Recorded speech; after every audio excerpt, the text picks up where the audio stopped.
I'm watching the show, bro.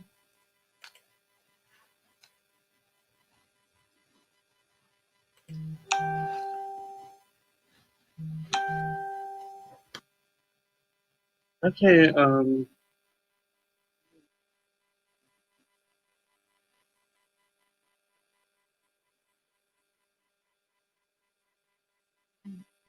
Hey, what's up, and welcome to the Artist Exchange Radio Show here live only on BeExposedRadio.com. And it looks like Zuckerberg is really playing with Facebook right now. Messenger is down and all that. I have a disclaimer for anybody that tags me in anything. Don't tag me in anything if you don't want me to comment my honest opinion on your thread. I'm not a hater, nor am I a negative individual. But because I'm a teacher, because I'm an artist, when people tag me in things, I normally see a way, but I don't post it live like, hey, I can't hear your show. It's a lot of static. I don't do stuff like that. But don't tag me in anything you know, if you don't want me to comment. Now, I'm tasteful in my comments. I'm real tasteful.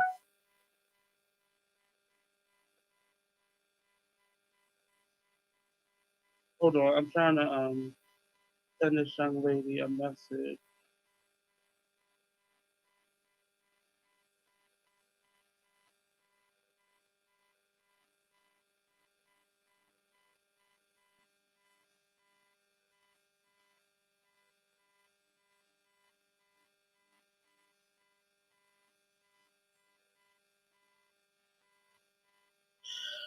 Zuckerberg, what is you doing with Facebook? Like, you messing up my interview right now.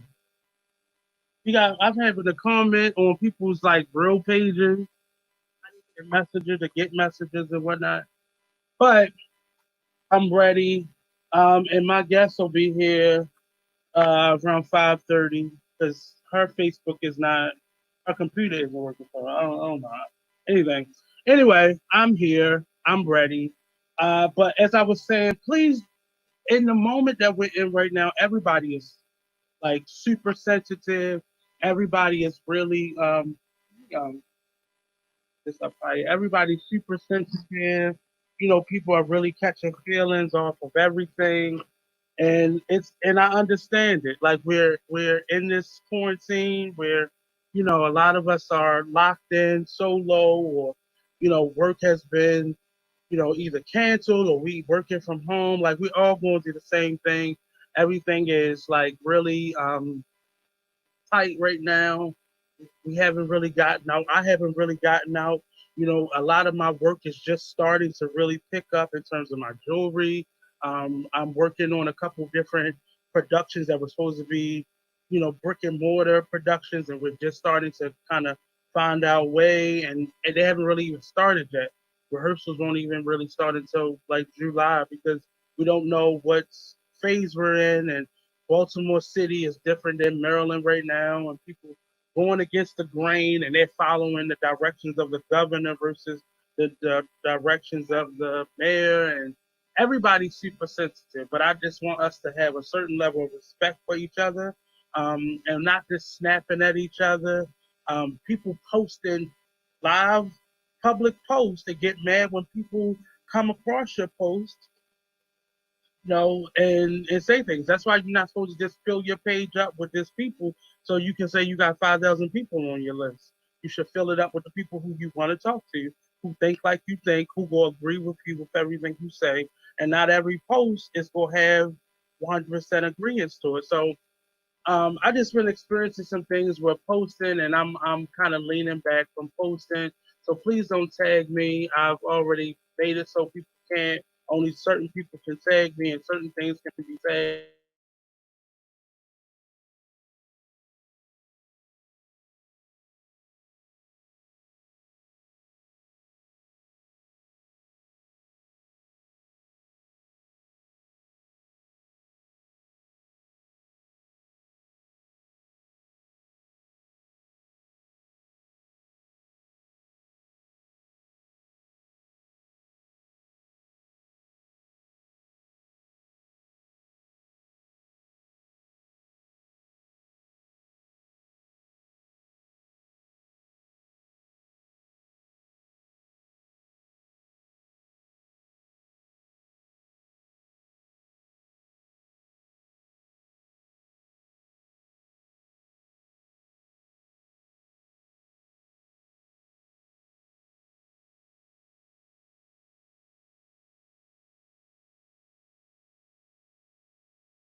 holiday celebrated annually on June 19th.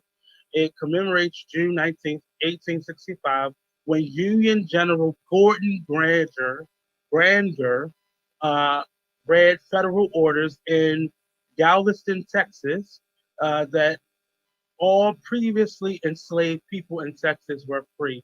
Texas, in that town, that was the last group of unfreed slaves. So they marked that celebration, and it's been turned into a celebration. It actually will be a celebration this year, because people really don't really celebrate it. They just talk about it on social media in their little bougie groups, and now it's really being observed this year as a call to action for Black people to kind of unify themselves. So on Friday, there are a number of activities going on.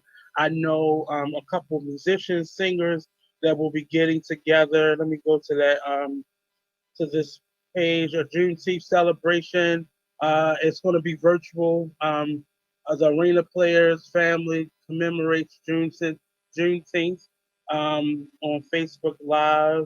It's going to be a what to expect monologues, music performances, drum circles, libations, how to watch at the Arena Players Facebook page.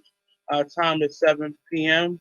And then also, I know another person that's doing something on it. They actually, Miss Alana Nicole, she's putting together an LGBTQ Juneteenth celebration with a number of artists also, and I got a message. So that will also be on. Uh, oh, they're going to air the BET Awards on CBS for the first time ever. Oh yeah, so I got that on my list too. So I'm gonna talk about that. But on Juneteenth, there'll be a number of celebrations that's going on. I just read the Arena Player one. Um, Tierra Nicole Strickland. She'll be. I'm trying to go to her page real quick and pull hers up. She'll also be doing a music celebration. Tevin Brown. Let me pull it up because it's on his page. They'll be doing a Juneteenth celebration as well. A COVID concert. Actually, this is going to be on the 20th. And you go to the Facebook Live. Clutch Entertainment presents a COVID concert. Facebook Live, June 20th at 5 p.m. 25% of all the proceeds will be going to Black Lives Matter, Cash App, Love Bucket 2020.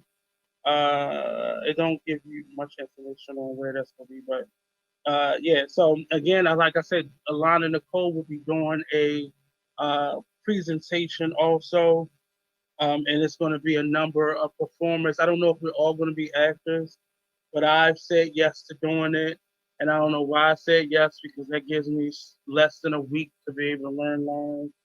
I don't think the lines will be learned verbatim, so we will get that monologue together. Trying to find the show so I can see if I can share it out. Uh, there you go. How's everybody doing? I see you, Mister. How's it going? I was about to mess her name all the way up. Da, da, da, da, da. Share it out to a couple people real quick. Uh, so that's why my page been getting. But I'm here. I'm sorry. This is crazy of me. But don't forget, just go on social media on Friday all day long. I'm more than likely school will be out. Was already out at this point. And there'll be children events all throughout the day virtually. Some places will have limited events where they're probably shooting or doing it from. Like the arena players going to have a lot of things going on, but they're going to be shooting it, so it'll be live streamed out. Like I said, Tevin Brown, Tierra Nicole Strickland. They'll be doing some music, some singing. Probably their group is getting together. Some musicians and singers will do a concert. The Alana Nicole event. A number of things is going on that day. So Just go to the event page on Facebook, and you'll probably see a bunch of events. Or just tune in on Friday. I'm gonna do the show still on Friday, and then I'm gonna go straight to here and click over and, and be in the Juneteenth event. But don't forget, if you're watching right now, please share this out. You know, your support really means a lot to me, and I need your support in helping to continue to share this out. If you want to support the Artist Exchange radio show or Be Exposed Radio, definitely you can cash app us at $ Be Exposed Radio. And hey, Ron, I see you on here.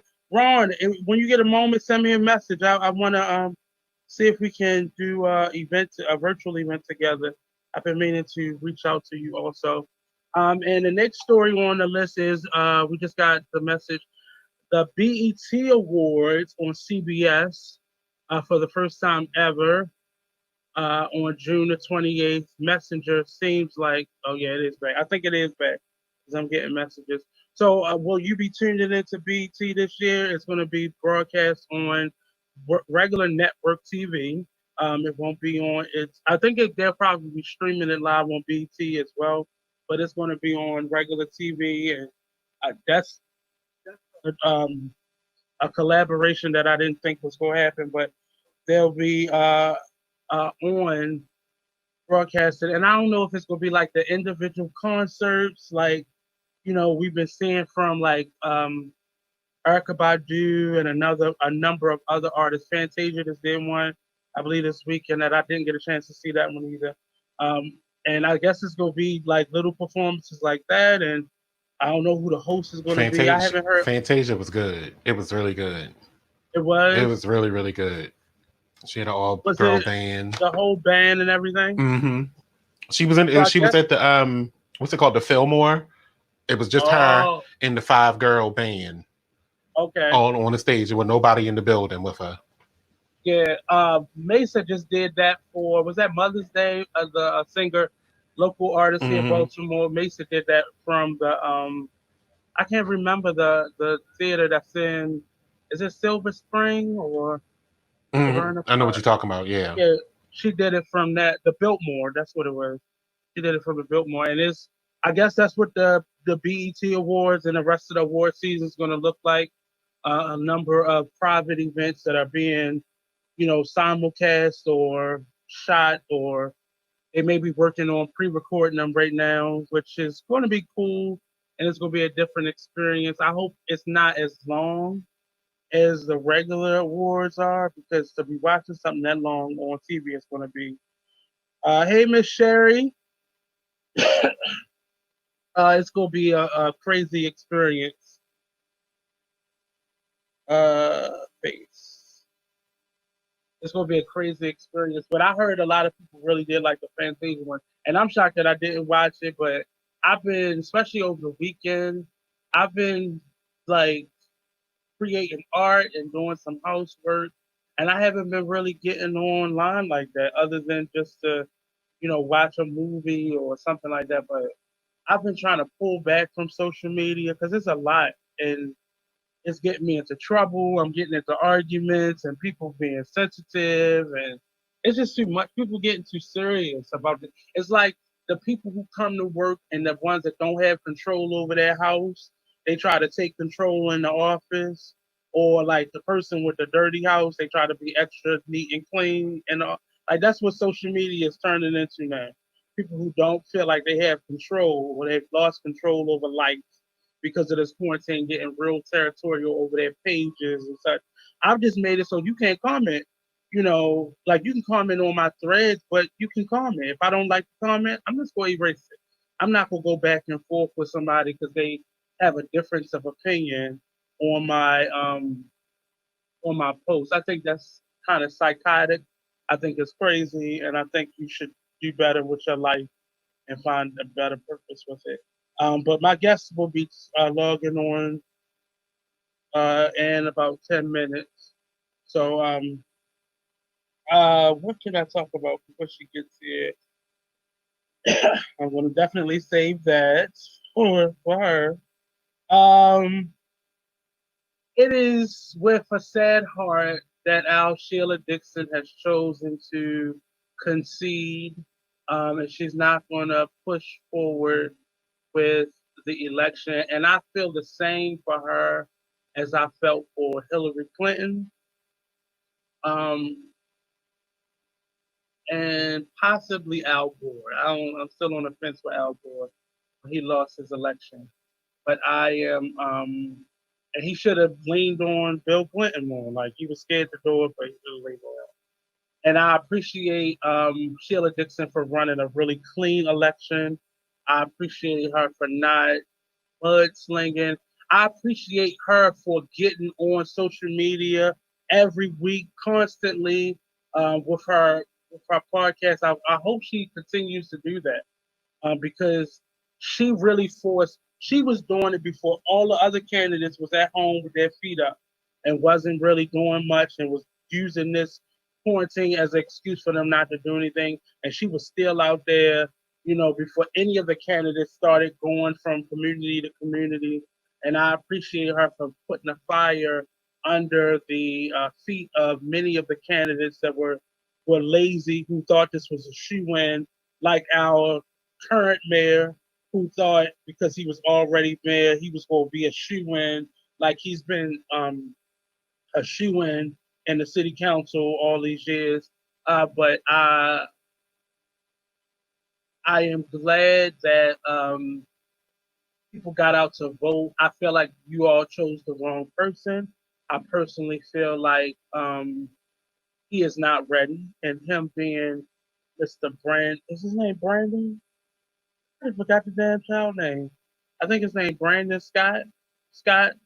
I don't think he is ready to be mayor, and it's not anything against him, but I feel like you just got city council president, and I thought with the following that he has, not fans, but with the following that he has, he would have been more effective as city council president as he learned, because I think that position get you ready to become mayor. And because he had been city council president for what, about a year now, he felt like he could. I don't even think it was a whole year he was city council president. I think he felt like, oh, I got the following, I could become mayor. And the job is so much more important than that. And I was going back as they, even once he got a lead over Sheila in the beginning, because to be clear, Sheila won at the polls.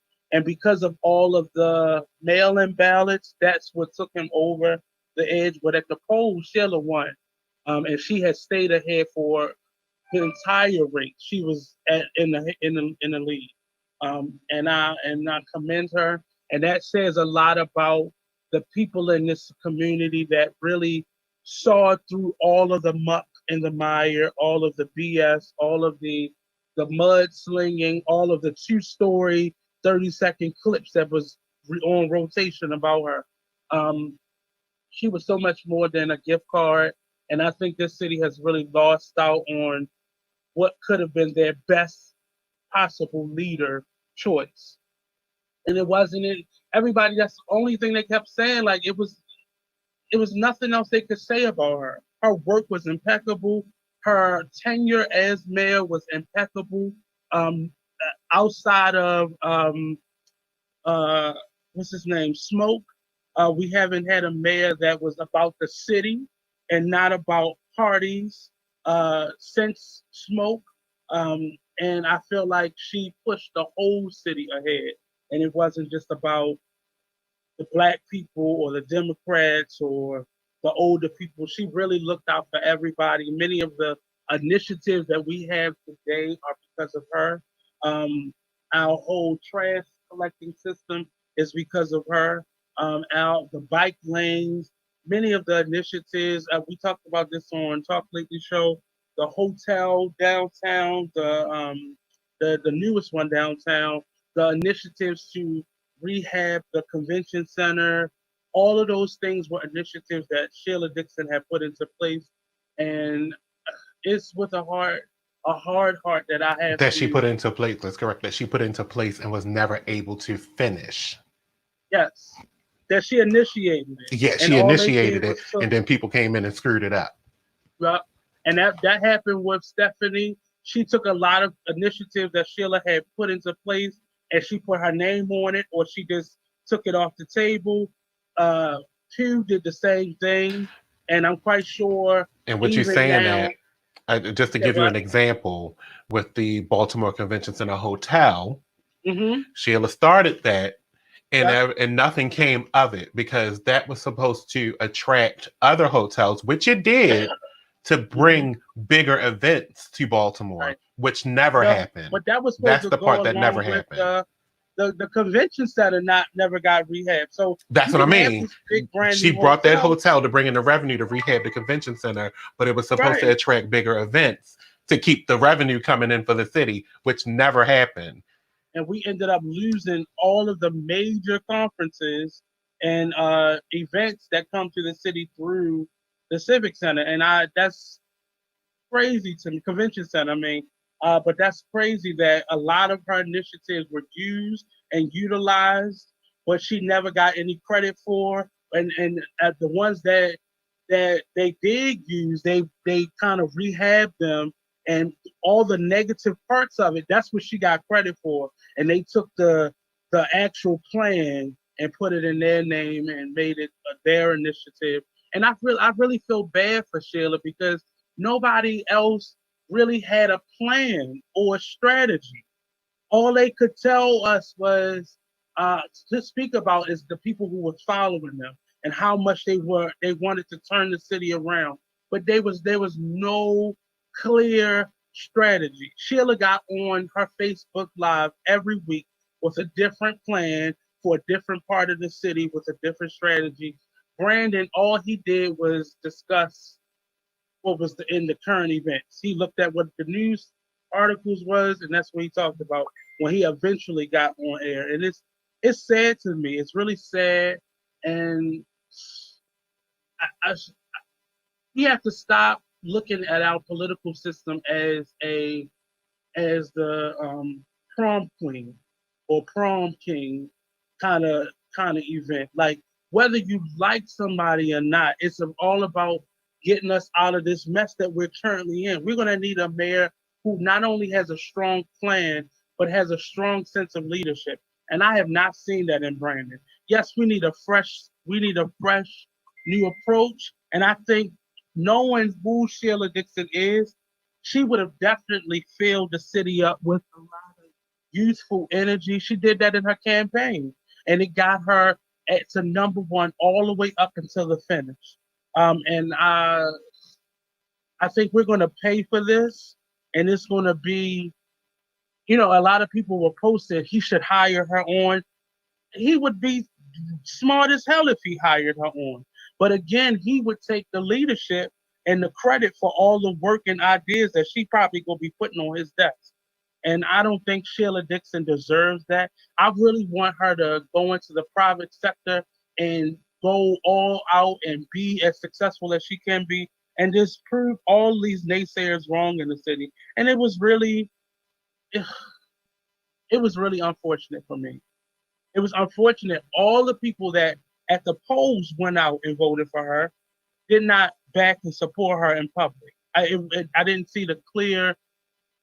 I didn't see the amount of support on social media in terms of people posting and sharing and getting her message out there as I did, and as it reflected. Even once the tally started coming in, she still kept going up. She never dropped or stayed still. She steadily kept on gaining votes, but I don't know. And it was real interesting to me the people who were supporting Brandon in the beginning as the mail-in votes were coming in and she was still in the lead. It was really interesting to me that people were complaining about the whole process I of the can't type. I'm election. not going to type all of this. So can I just read you this comment, or did you see it Sure, already? sure, sure. Ron Kipling Williams. I appreciate what you're saying, Nate. However, Brandon has been involved in city government for the last 10 years, from working with Stephanie Rawlins Blake when she was the city council president, through his seat on the city council to his brief tenure as city council president. He also was doing a lot of work as many of us were doing for education reform and advocacy, ending the school to prison pipeline, youth organizing, and so on. So he has had more experience than people realize. And that experience equals up to him being city council president, not mayor of a city. I'm sorry. Those topics that you brought up, Ron, and I know you're really connected to a lot of the social change that's happening in the city, but from my perspective, that validates him getting another tenure or another win in his seat as city council president, not as mayor. It was very clear to me in his response to this quarantine. Ugh, I didn't see his leadership through this. And I didn't see the mayor or his leadership throughout this. And I only saw him step up when Sheila started getting attention for being out and on the ground mostly. We did. His haircut got more attention than his leadership did, or his lack of a haircut got more attention. So I understand where a lot of people are coming from, but that's why I felt like he should have stayed in that position as city council mayor. Now we have Mosley in that position. Pretty Ricky. That's going. I, I couldn't even imagine. I don't even has Mosley. I don't even has he been in city government at all, or I don't even know where his job has been. So I didn't Or do him a hitting good that enough. guy. For who? I said, or him hitting that guy. Who you talking about? Brandon? Yes. Him getting hit by the guy is what you mean, Right, but he pushed him first. right? Like it just, and I don't want to give him the childish kind of like makeup because that's easy. That's an easy go to, but like how you handled that. That's the type of leader you want. And I know that's one incident, but I don't see a lot of the leaders of the various state government agencies taking him seriously. I just don't. And him up against the police department, oh, I don't see that happening at all. I see them ignoring him in meetings, him not being able to out talk or over talk any of the people there. I just don't see it. And all the people who are supporting him, I believe they were supporting him because he gave you all hope that he was going to get a lot of your wants and needs accomplished. And that always wins people over in elections. But you have to look at the long term. He still has opposition to all of those things. And it's still up to the city council to follow through and to agree with him that these things need to be changed before they actually get changed. He has some power, but the city council has a lot more power than he does. So I just don't. We're in a space right now in the city where we need a leader that is ready, uh, that is prepared not only with a plan but some strategies. Once that it's their job, once their name is called, like they're ready in that moment. And I just don't see Brandon being that person. And we're going to pay for this uh, throughout his possible win as mayor. And for a small part of me feels like because I didn't see a huge Republican turnout for the primary, I feel like he may not win against the person who will actually be their representation. And I have to look up who is actually going to be the Republican candidate, because I didn't see that. Hey, Sarah. But I have to look and see who that candidate is to see who he'll be running against. But it's still going to be other people that are being written in uh, that that are going to take away from votes from him. And a small Shannon part of me feel you say what? Shannon Wright is the Republican candidate. Mm, yeah, I don't. A part of me, and it's not that I don't want him to win because we need him to win, but he may lose to her. What happens if he loses to her? He You know, won't lose to her. He had like she only had 1,600 votes. That's what I'm. But see, unless that's the people trade scary and part for me. change votes.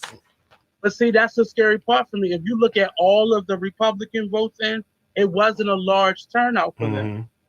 It wasn't a large turnout, Right, and I it's think less a than lot five of them felt thousand. like, oh yeah, Less than 5,000 people yeah, voted for the that's the Republicans. part that scares me. And now that we are really racially divided in this city now, you know, I feel like they're gonna come out in droves. They're really gonna come out because a lot of the Republicans in this city are older. They're really much older, so that's why they probably didn't come out. But uh, and they probably didn't trust the mail-in ballot system.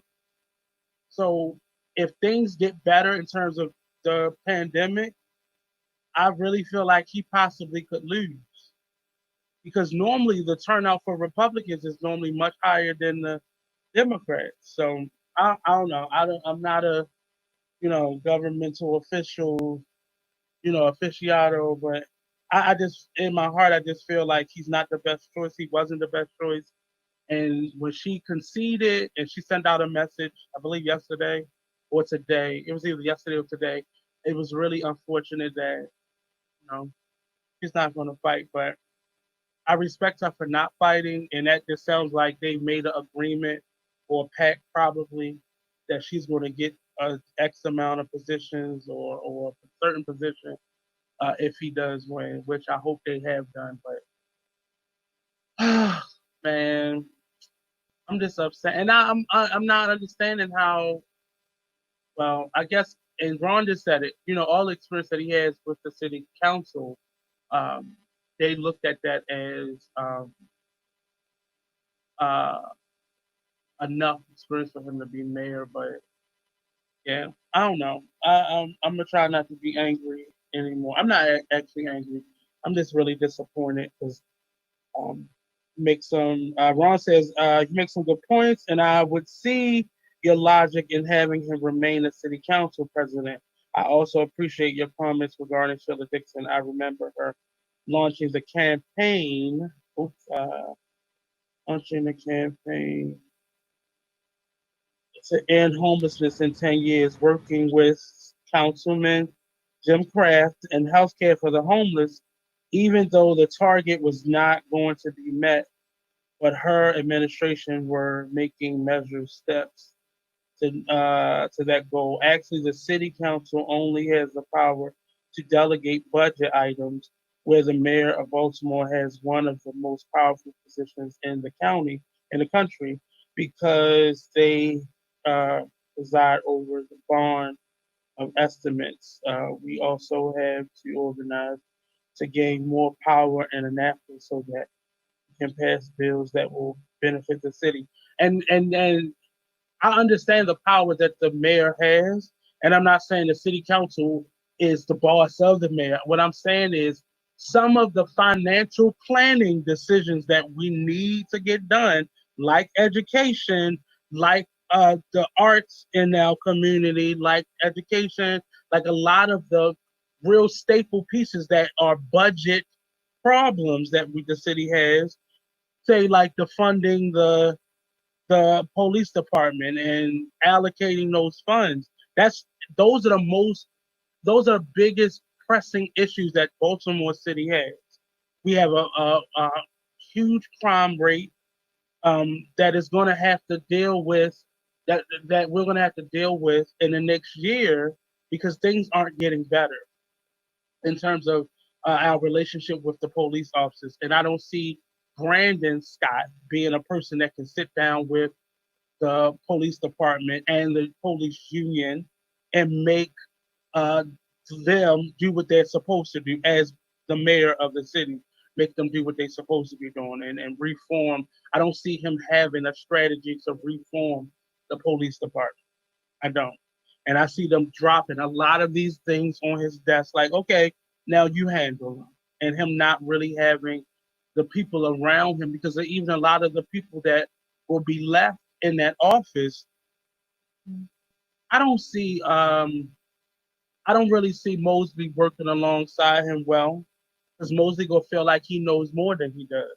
And he's gonna have his wife on this side and Brandon on the other side. I don't feel like he's going to gracefully work with Brandon a lot now that he has that position.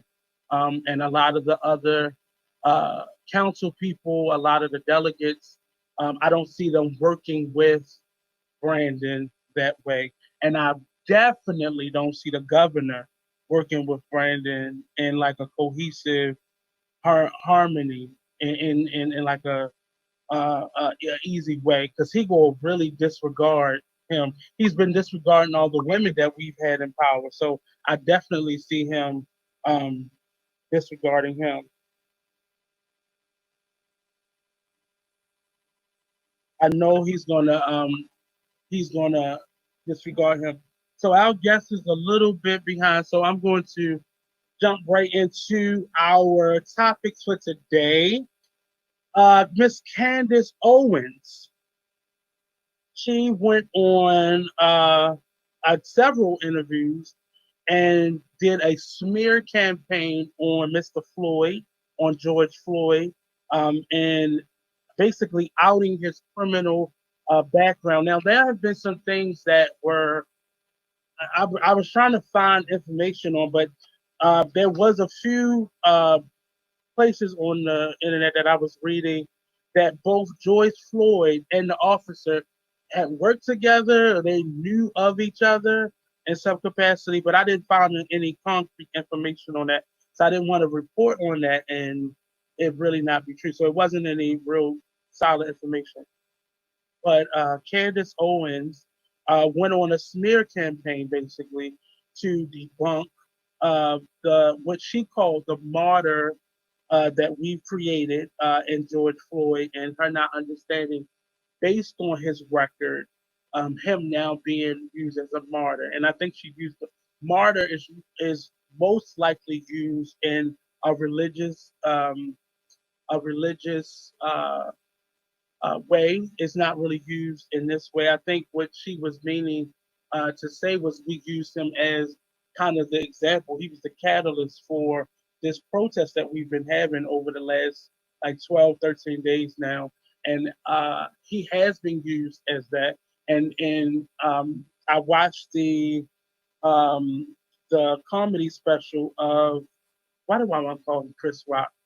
I can't even think of his name right now, but the gentleman, the comic, just said in his stand up uh, that he, we did not choose George Floyd, that he was chosen by the police officers that were acting out of order and out of line and irresponsibly.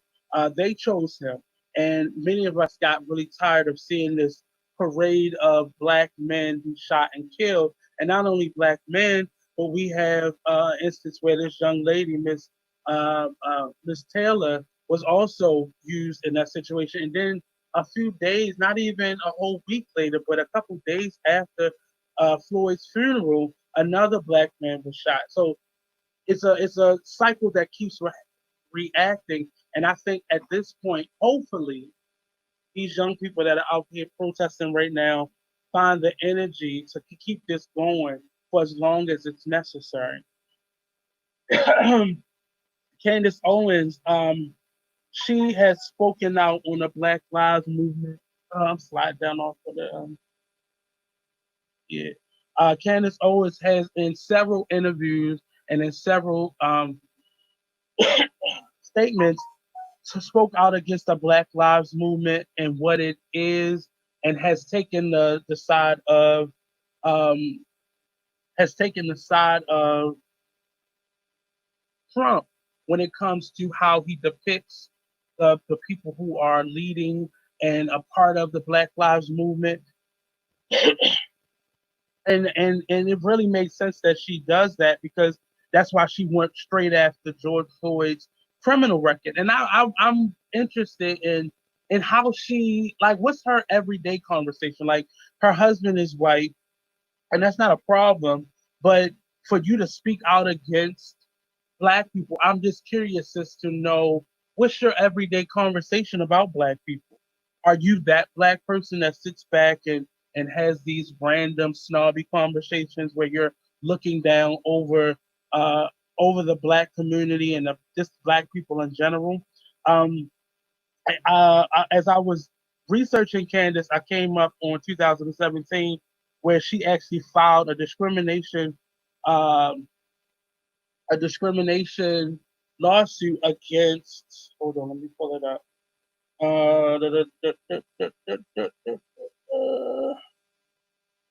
She in 2017 she filed a lawsuit along with the NAACP as her support system against the Stanford public school system in Connecticut.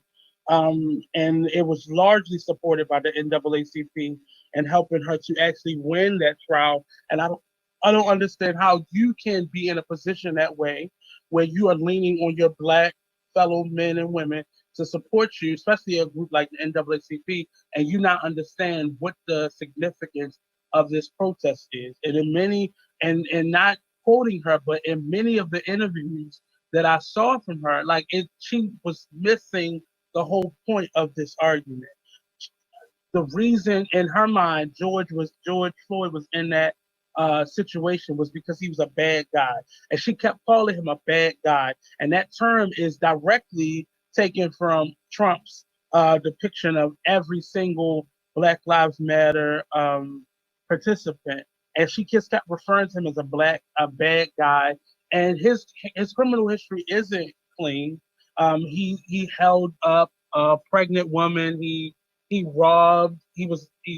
And I'm not even gonna go over that because it's no excuse for him having his neck put on. Like in that situation, was he being a criminal? And it was said that he was trying to either cash a bad check. It's still not been clear as to why they were even stopping him, but he allegedly was trying to cash either a bad check or use a bad $20 bill. And I couldn't find the specific information on which one of those were the truth. But either way, the footage was showed us that he was already in the vehicle. He was already in the vehicle, and that he had already been uh, he was pulled out of the vehicle. So you handcuffed him and you secured him in a vehicle, and then you went into the vehicle, and it shows the officer pulling him out, and then eventually we see the footage of we originally we saw the footage of the cop with his knee on that young man's neck, and it still is uncomfortable to me because the only part that I could see in it was just how comfortable the officer was, and many people pointed out him having his hand in his pocket.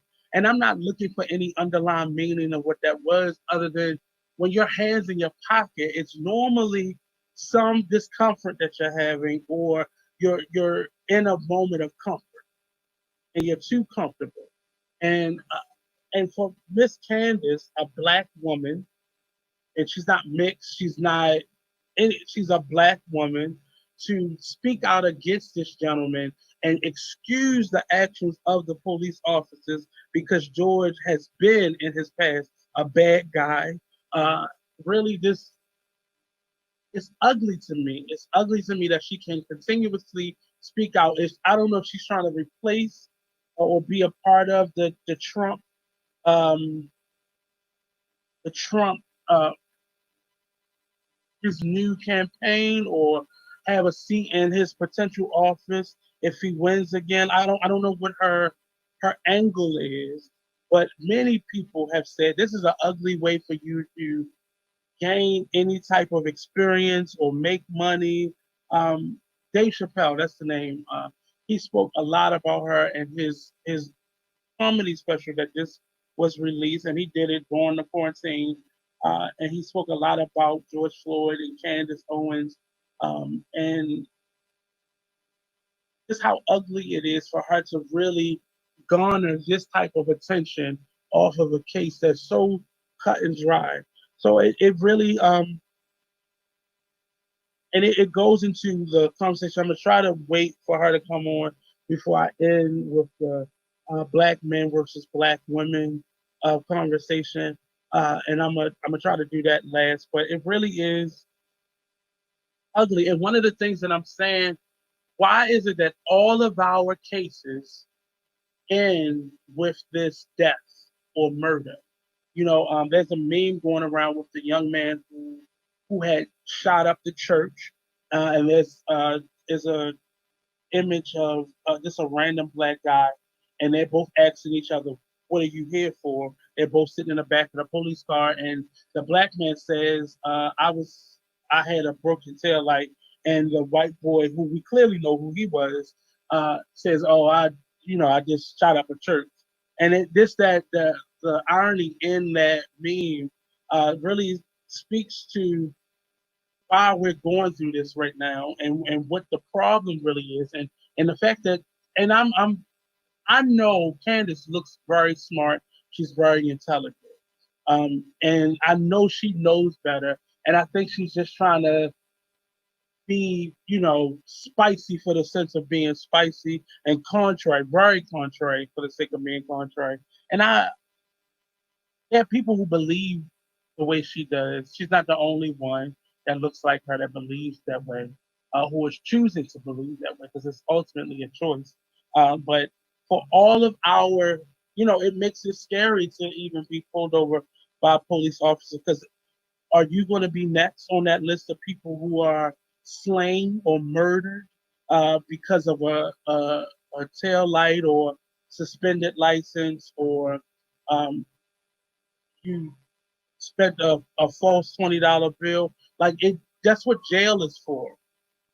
Jail is there for you to do time for the things that you did wrong. That's what the criminal justice system is. But to me, this looks like capital punishment being handled on the most uh, basic level. Like that's supposed to be the last resort, if not you're supposed to go through so many different other options before the police officer even chooses deadly force. And we spoke to Damon last week, and I was bringing that, and I brought him on only because he was an officer, and he wasn't as comfortable stating that because nobody wants that on their reputation right now, but a number of police officers are starting to now speak out. And it's unfortunate, like, why are you now speaking out? And I know fear can sometimes be a issue, and then maybe losing their job or the support of the union or so on and so forth. But um, I can't understand how death has resulted in has been the result of every single case that we've seen, to shoot somebody in the back because they're running away. And this is something that we brought up years ago when we first had the issue with Trayvon Martin. Like, why not? If you feel like as a police officer, this person is going to harm you or they're trying to get away or escape, how about shooting them in their leg or shooting them in a place, a part of their body that's going to, you know, um, cripple them in that moment? Not permanently, but in that moment. How about just shooting them or tasing them in a space where it's gonna they're not gonna die from this, but you know, and that just speaks to the level of training and preparation that many of these officers go out on their beats and their patrol every day. You are not prepared for the worst case scenario. So you're going out there expecting the worst, but you haven't really prepared yourself because in a moment you have to be the calm, thinking, rational person because you're dealing with a crime. Now, a lot of people want to defund the police departments around the country, and I think a lot of the right wing people are taking this opportunity to kind of debunk it or make it something that it's not. And nobody wants to. I don't think people want to eliminate the police department, but it's been proposed defunding it, disbanding it, uh, and which disbanded it means firing all the police officers and and forcing them to um, rehire and resubmit their hire for employment. Uh, are you on? I think she's on, Monty.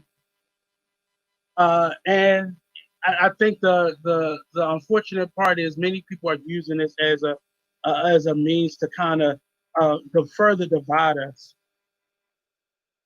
She says she's on. Mm,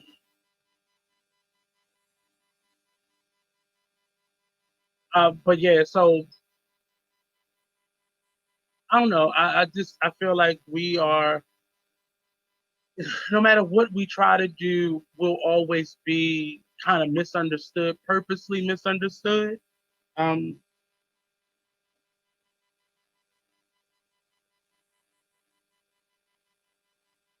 um, yeah, and my remarks, the last couple of interviews that I've done on other people's shows, one of the things that I said, I think we need to spend this time that we have down, um, and kind of restricted to kind of start getting ourselves on a page as a Black community. And it's not really shutting anybody out, but I think we need to get ourselves together. We need to find out value, understand, get everybody on the even queue where we all have a job.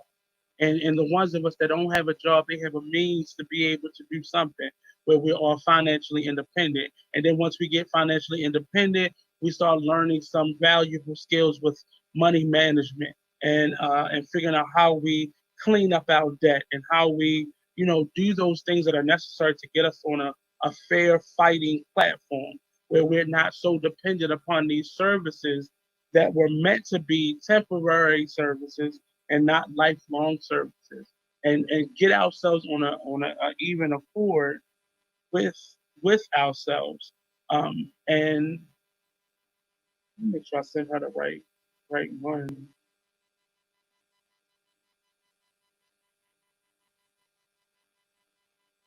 Well, I think I sent her the wrong one. Marty, can you send me the link again?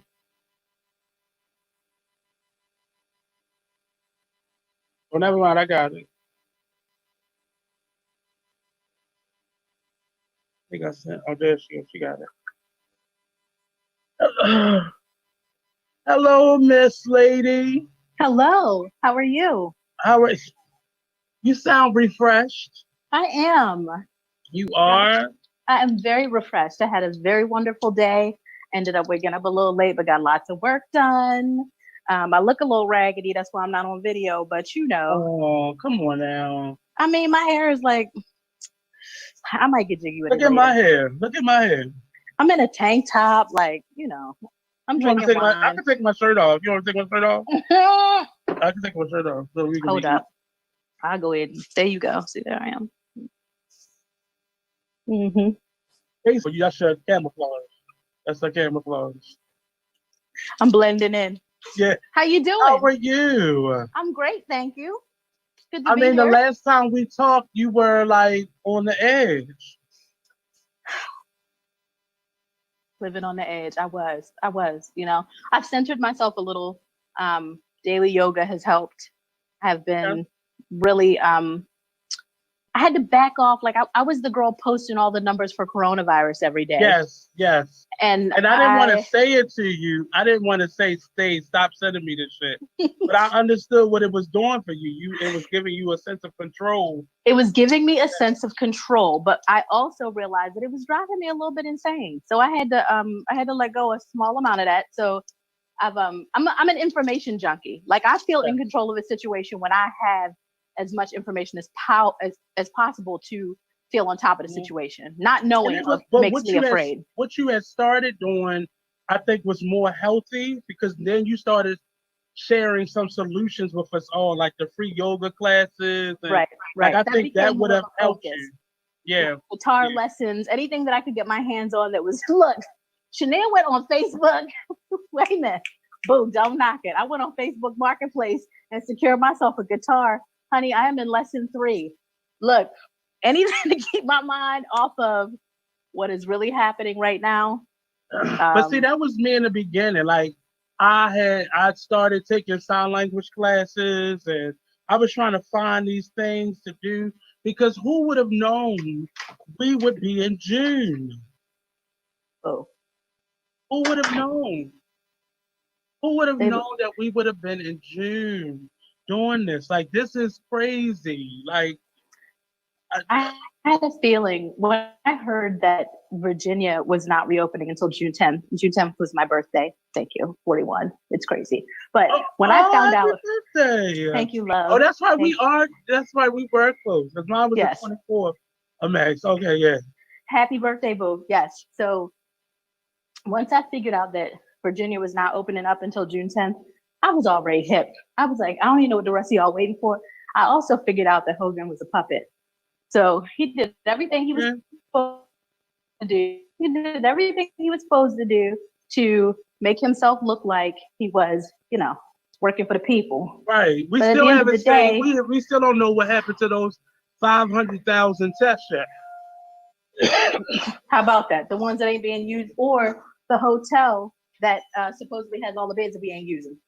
Yeah. Anyway, if I had known Jack was going to be the man with the plan, that he was going to be the one that everybody had to answer to. But see, I that's why I never took him seriously in terms of Hogan, because I knew what he like. I've seen him do this both times, both do two different elections. I've seen him kind of like, "Hey, how y'all doing? I'm doing all this stuff for y'all, and I'm gonna be so serious, and I'm gonna come out here every day and speak on this podium." I know it was BS. Then when he used his wife, who had Hold on, I been can't really hear you. I'm sorry. Go ahead. when he used his wife Can you hear me? before, yeah, I can hear you. Hold on, I'm going to call back in because I can't hear you. This is Okay. crazy. But I knew. Go ahead. But I knew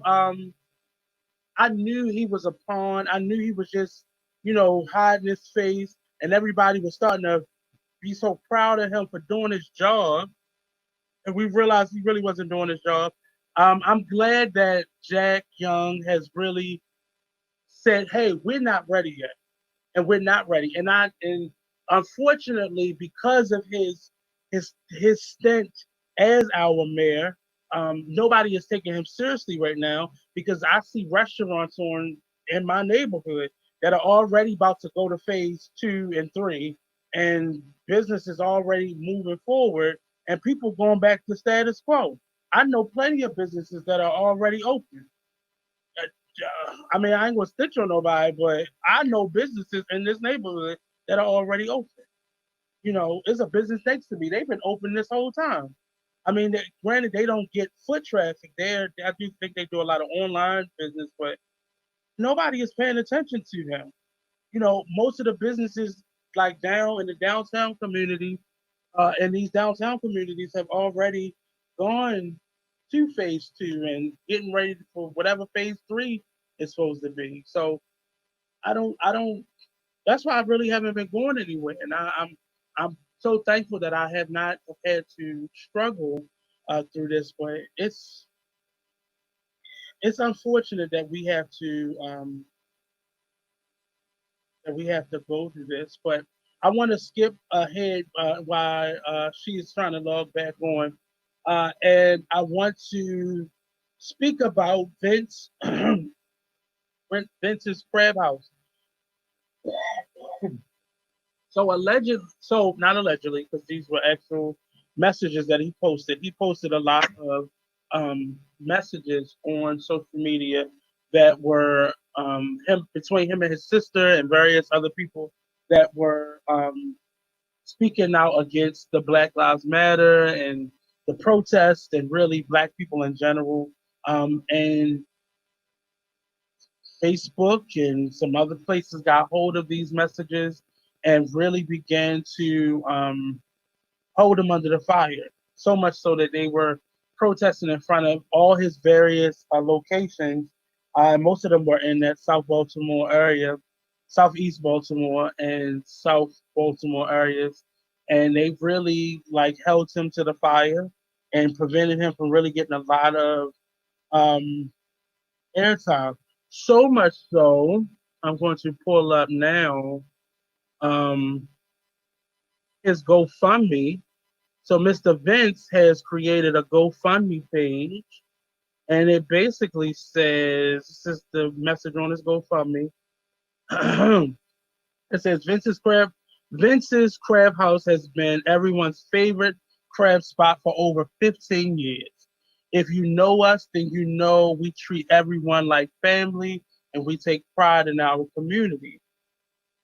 As many have seen in the media, we had to close 5 of our Vince Crab House locations for 5 to 9 days.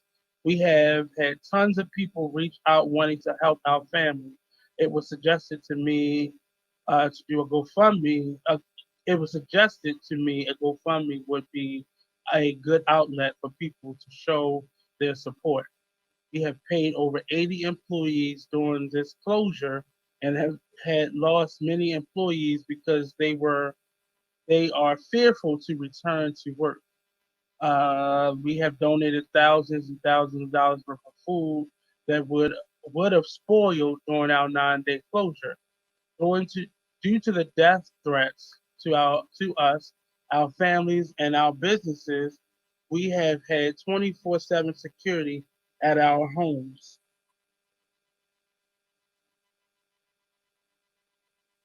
Uh, they have 24/7 security at their homes. Our addresses have been exposed on social media with the threat of "we're coming for you," forcing us to relocate our families. Uh, uh, we have we have a right to conduct business that we have built from the ground up, and we will be there every day until the doors and roads are clear for our customers, no matter the cost. We could never express how thankful we are for our supporters. So this is the message that they put um, on our GoFundMe, and I was following it all throughout the day because a number of people have put up a post, and I agreed with it, and I supported it also, to go to the GoFundMe and then file a report. And within this GoFundMe, if you go to the GoFundMe page, there is a link. If you scroll all the way down to the bottom, it'll ask you to report whatever device you're using. Sometimes you got to go to the three little bars at the top, and it'll say help, the help section, and you can report the thread because a lot of the information that he so eloquently left out of all of this. Can I? Go ahead. I just want to. I'm just looking at the comments though, because people Hmm. aren't donating. They're donating for the purpose of being able to comment. Okay, so one of the Right. comments says, "I wanted the opportunity to tell Vince he's a big piece of shit, and that alone is worth $5. Go fuck yourself, Vince." And that's the crazy part because his this started out today, like earlier today, it was at $500. Now his sister actually donated $1,000 to this, if I'm not mistaken. Let me make sure. So you're looking at the comments on the actual post itself. On the GoFundMe page. Okay. So as his sister, which she just changed her name, her real name was up there first, but now it says Danny Lore. But it was his sister's name up there originally. She jump started it with $1,000, and everybody else has been posting. But it's outside of the people who are commenting, everybody else seems to be Anonymous. doing anonymously. Hmm. And that's interesting and smart.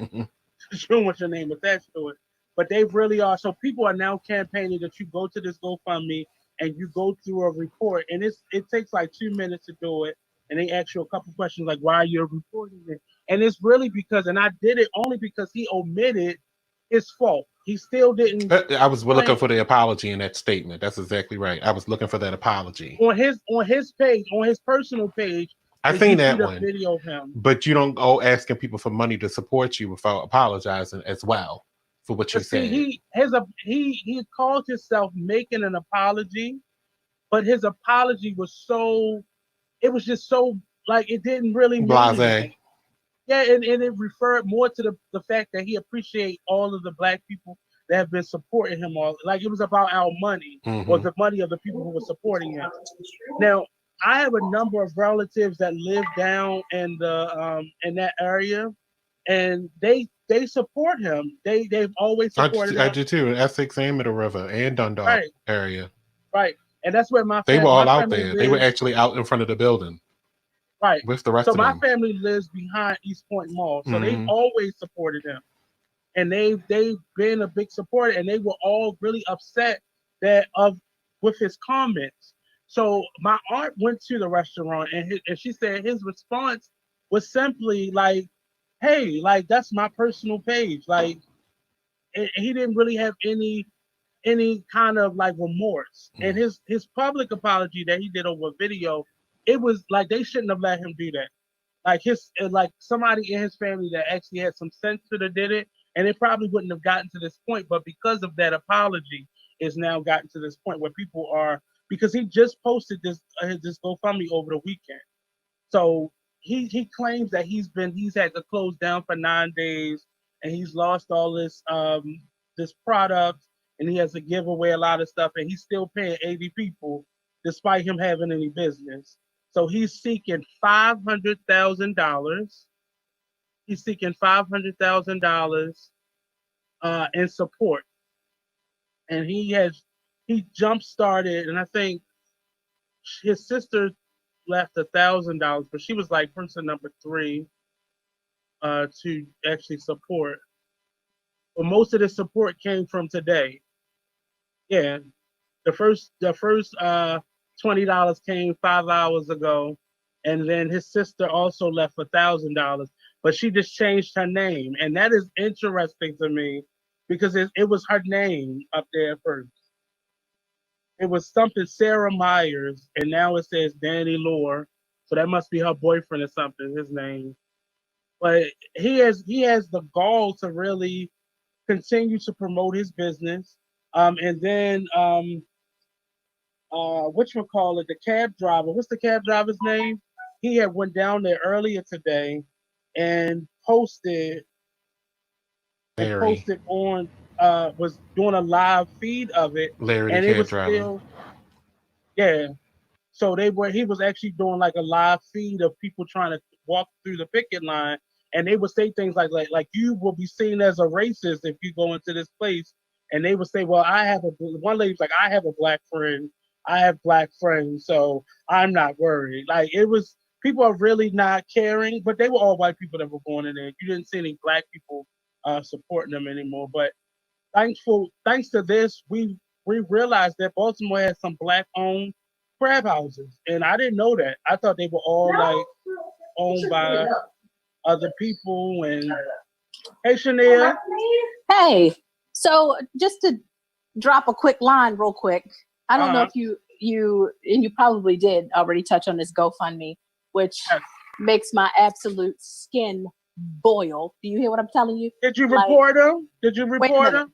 Of course I did. But more importantly, in the same day, these hillbilly redneck mofos not only submitted a GoFundMe, help our business, we've been racially discriminated against, for $500,000.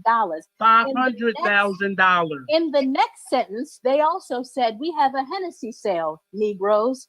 Please come back and support our bid. Did you see their sale? You I can get a did. Hennessy. If they don't go here with that watermelon and fried chicken bullshit, they try. Look, let me tell Is you that something. on his page? Look at the menu for their sale prices, yo. It's a bottle of Hennessy with this, a bottle of stuff. I said, let me tell y'all jackasses something. I don't know where y'all got the tomfoolery that we are those motherfuckers you see that with their faces painted black. Dude, Oh no. we are not shucking and jiving for y'all. Like for For real. some Hennessy? Hennessy, yo. They was a Hennessy special. Yo, they was like, let's speak directly to the hearts of the blacks while we go to these whites and try to We get know they our like some GoFundMe Hennessy. money. Look, at the end of the day, they can kick big boulder-sized rocks. Do you hear what I'm telling you? If I see a black person at Vince's, I'm instantly on site calling them coon buggers from the sideline, from my car, with a goddamn bullhorn. You getting called out. Period. Soon as I saw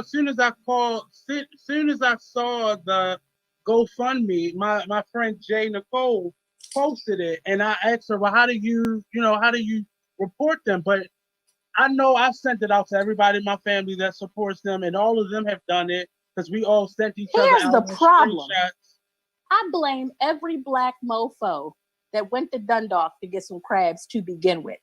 Our black asses ain't had no business in Dundalk getting no goddamn crabs. We got comrades downtown. And not to say that these places are any better, but they was at least smart enough to keep, if they had any prejudice, quiet. So at the end of the day, also discovered they're like two different crab houses, and they right, and we would have never known about that. Exactly. Right. Now we just need to learning curve each other so that we're not like complaining about standing in line. Let these companies get themselves geared together so they can handle the volume that they rightfully deserve. We are in a position to really boom black businesses if we do this right. We need a directory, some organizational levels. We need people to get together, list the black businesses, and they're not coming together quickly enough.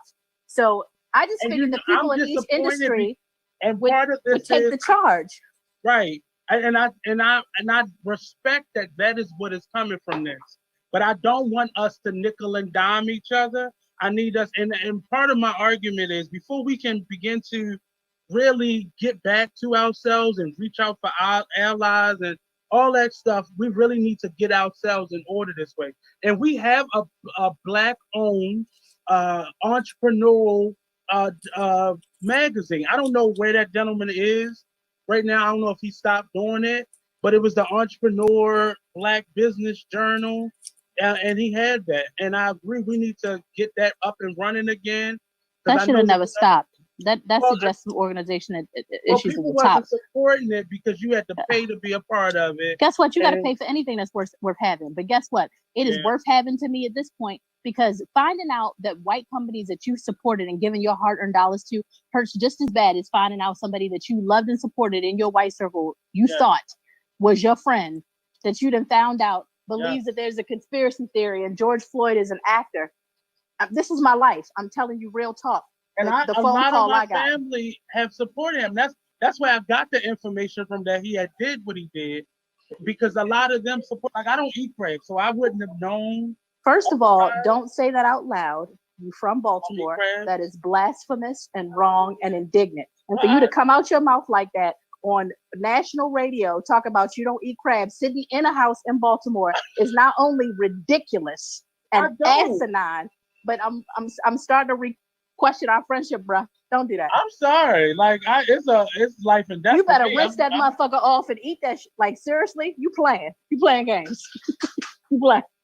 Don't do me like that. Like, I've just never.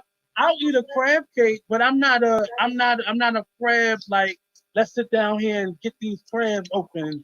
That ain't never for me. So I don't understand. I don't understand why y'all pay so much money for it. First of all, don't say y'all. Like, I felt attacked in that statement you just made. Number one. Number two, I will pay however much, nigga. When I realize how much they cost, I'm like, why do you spend that much money on that? That's crazy to me. Because they good. Are you crazy? So my friend just arrived. I gotta go pick her up. It might cut off again, but I will call back in if it gets. I'm telling you, this is the busiest time. We're about to end. So call me back. Call me personally, because I wanna. Yes, let's do this again. I'm sorry. I had a conference call that ran over, but I totally enjoy these platforms. So let's definitely do this again. Call me in like 15 minutes. Okay, boom. All right. So that is the biggest thing. So right now you can go to the Artist Exchange page or my personal page at Nate Couser, and you can click on the GoFundMe or go to GoFundMe and look up support Vince's Crab House and report it, because what he's omitting from that GoFundMe, which he is defrauding the people who would randomly support him, is he's omitting the fact that he himself caused this. His words, his actions caused this. And now he's looking for money to, like, you already probably got government funding to probably pay for this already. So to then claim $500,000 in losses or support, like, you're doing too much. And now she just told me that he's offering Hennessy with every order. Like, that on top of all his remarks are said, and I don't know. That's why I've been staying off of social media. And stuff like this to get you all riled up and have you picking up a brick and throwing it through somebody's window. And I don't want to do that. I don't want to be that person. Oh, I'm showing you all my movies. It's just a salad, salad, salad, salad, salad. But this has been the Artist Exchange Radio Show. Sorry, we've had some technical difficulties with our guest, but we're gonna get her back on because she has really been beneficial in terms of like information. Like she was really on it throughout this whole process in terms of giving us information and getting me information because I really had cut myself off. I wasn't watching any TV at all. I have not turned my TV on one time throughout this whole ordeal. All my information either came from Shaneia or from Monty or people, sources on social media that I personally trust because I didn't want to fill myself up on a daily basis with all these different types of information. That's why I haven't really done a show on hot topics on these issues because it can create a whole thunderstorm of stress that's unnecessary. So today we talked about Candace Owens and her shucking and jiving self. We also talked a lot about Vince Myers Crab House.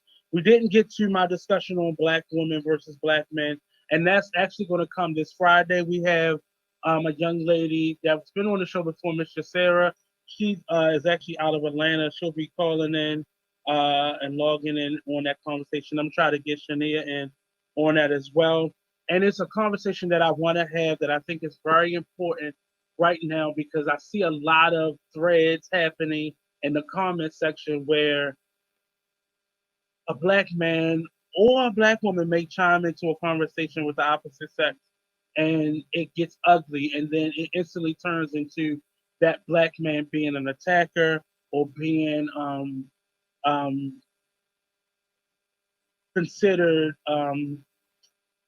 uh, abusive or misogynistic or any of those things. And I want to start that conversation. And it's not going to be resolved in just an hour and a half conversation, but it will get to a point where we can actually start creating some dialogue so we can create some solutions.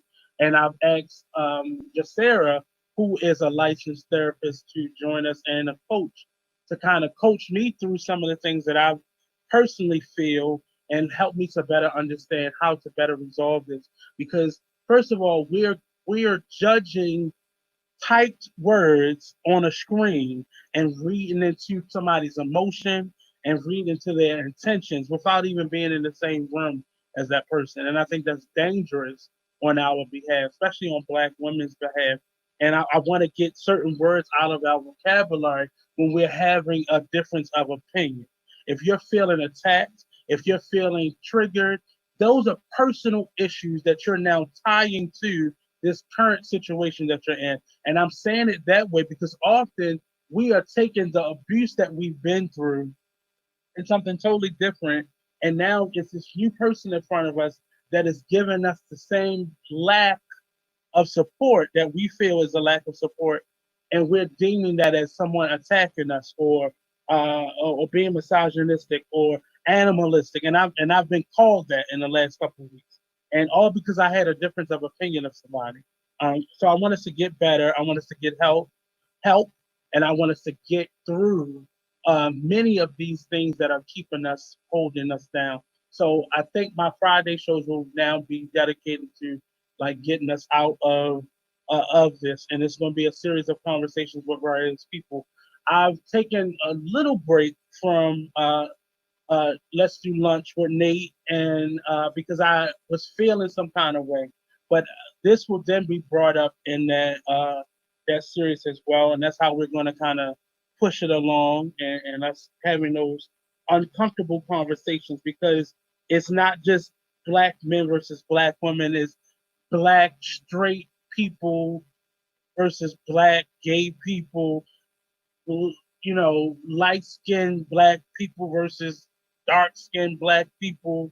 It's young black people versus old black people. So it's a number of bullet points that I want to touch on, and we're going to address all of those things on Friday, and then we're going to start rolling out a series of them in terms of a discussion. So as we come to an end, uh, just treat each other better. Let's work on treating each other better. Not necessarily. I'm not looking for cotton candy relationships, but I'm looking for mutual respect. You don't have to like me, but I require respect, and I require for myself to then give that same respect in return, regardless of who the person is and how they treat me. I wanted to say to everybody who has turned into the Twitter fingers and the Facebook fingers, I want us to really learn how to deal with confrontation, because that's a part of social media.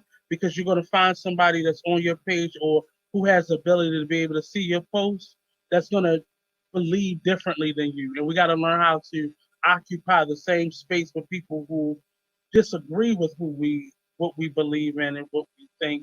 But in you disagreeing, you don't have to disrespect what I believe, and there's a way to be able to do that. And I'm going to am using myself on Friday as a catalyst to be able to show us how we can begin to mend a lot of these broken relationships that we find within the Black community. I've never been any other race, so I can't really speak on that. I have much respect specifically for white people because I have mixed and white people in my family, and I want to always um, show respect for those individuals, and even those people who have acted as allies in my life, in my creative life, in my educational life, uh, um, throughout my life.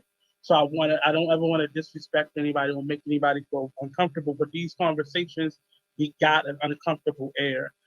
So as we wrap up, don't forget and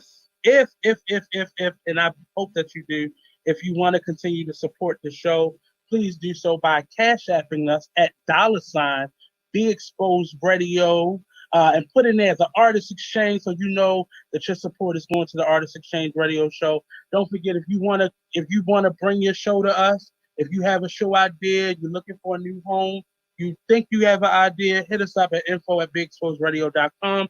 In the subject bar, put I want a show, and we'll get back to you at our earliest convenience. Also, the Artist Exchange comes on every Monday and Friday at 5 p.m. Eastern Standard Time. And Let's Do Lunch with Nate comes on Wednesdays, I'm sorry, at 12 p.m., at 12 noon. So definitely come on, join us, and yeah, peace out. That's been the Artist Exchange Radio Show only with me, your host, Nate. Peace out. Peace out. Peace out. Peace out. Peace out. Peace out. Peace out. Are we all?